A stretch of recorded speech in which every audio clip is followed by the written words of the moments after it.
नमस्कार, मैं हूं आपके साथ निलोफर अंसारी और आप देख रहे हैं V9 न्यूज। देश और दुनिया की हर बड़ी खबर।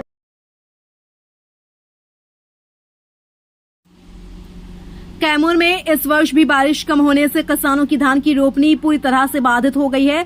कर्मनाशा नदी व उससे निकलने वाली कई नहरें पूरी तरह से सूख चुकी हैं। वहीं किसानों की गंभीर समस्या को देखते हुए बसपा नेता सतीश यादव ने प्रेस कॉन्फ्रेंस कर कर्मनाशा नदी पर राजनीति करने वाले विपक्षी नेताओं की कलाई खोल दी है। बसपा नेता सतीश यादव ने प्रेस कॉन्फ्रेंस के दौरान मीडिया को बताया कि कर्मनाशा नदी पर बने विश्वकर्मा पंप कैनाल का यह मुख्य नहर है और जुलाई माह के पिक सीजन में यह नहर सूखी पड़ी है। इस पंप कैनाल की जब स्थापना हुई थी तब इसका नाम जमानिया पंप कैनाल का नाम रखा गया था, क्योंकि जमानिया गंगा नदी का पानी लिफ्ट करके कर्मनाशा नदी में लाना था। लेकिन जो पूर्ववर्ती जनप्रतिनिधि व उनकी जो सरकारें थी, उन्होंने जमानिया से गंगा नदी का पानी लाने की बजाय सिर्फ दिखाने के लिए करोड़ों रुपए का project Vishwakarma pump canal Karmanasha नदी में बना दिया। कैमूर से देवव्रत तिवारी की रिपोर्ट।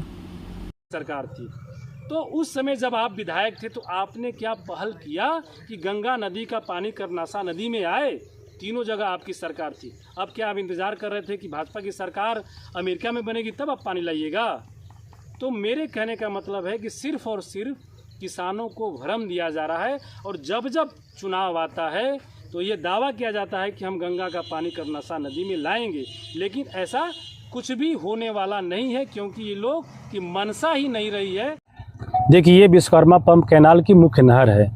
जुलाई के महीने में यह नहर सूखी पड़ी है, तो ये सोचने की बात है कि आज किसान पानी के लिए तरस रहे हैं। और यह नहर सूखी क्यों पड़ी है? सूखी इसलिए पड़ी है कि कर्मनाशा नदी में बना विश्वकर्मा पंप कैनाल और लरमा पंप कैनाल, दोनों पंप कैनाल आज 15 दिन से बंद पड़े हैं। नदी में पानी एक बूंद भी नहीं है।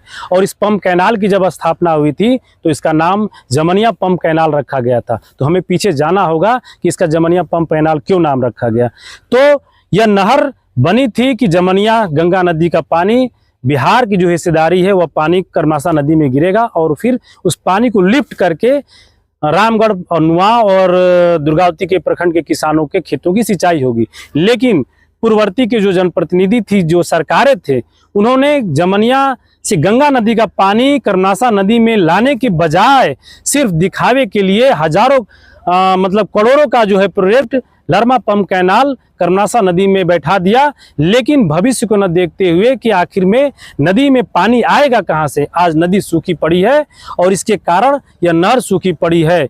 और रही बात, तो जो भी लोग पीछे जो सांसद रहे हैं, मंत्री रहे हैं, आपके जल संसाधन मंत्री, सिंचाई मंत्री जब जगदानंद सिंह थे तो उस समय भी कोई प्रयास नहीं किया गया कि जमनिया से गंगा का पानी लाया जाए। इसके बाद पूर्व विधायक अशोक सिंह जी ने भी वादा किया, दावा किया अभी 4 दिन पहले कि हम गंगा का पानी लाएंगे। उनसे भी मैं पूछना चाहता हूं कि जब आप विधायक थे तो आपकी सरकार बिहार में भी थी, आपकी सरकार केंद्र में भी है और उत्तर प्रदेश में थी। आपने उस समय विधायक रहते हुए तीनों जगह आपकी सरकार थी, गंगा का पानी लाने के लिए क्या किया?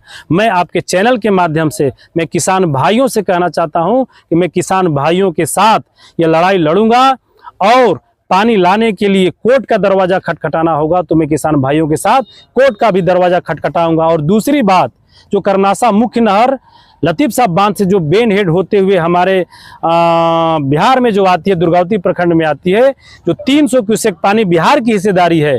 आज मैं वहां गया था, बेन हेड पर लतीफ साहब बांध भी गया था और मूसाखान बांध भी गया था।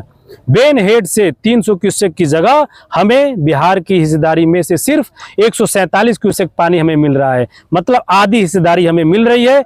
वह भी आधी हिस्सेदारी बिहार में पहुंचते पहुंचते 70% यूपी के किसानों के खेतों में चला जा रहा है और 25 से 30 क्यूसेक पानी ही बिहार के किसानों को, मतलब चांद से ऊपर में ही पानी खत्म हो जा रहा है। तो मैं जिला पदाधिकारी महोदय से भी आप चैनल के माध्यम से, कैमूर जिला पदाधिकारी महोदय से अपील करता हूं कि आप उत्तर प्रदेश के शासन से बात करिए और हमारी जो हिस्सेदारी है, जो बिहार की हिस्सेदारी है 300 क्यूसेक पानी, वह कर्मनाशा मुख्य नहर में छुड़वाने का काम करें। और साथ ही मूसाखान में अभी 40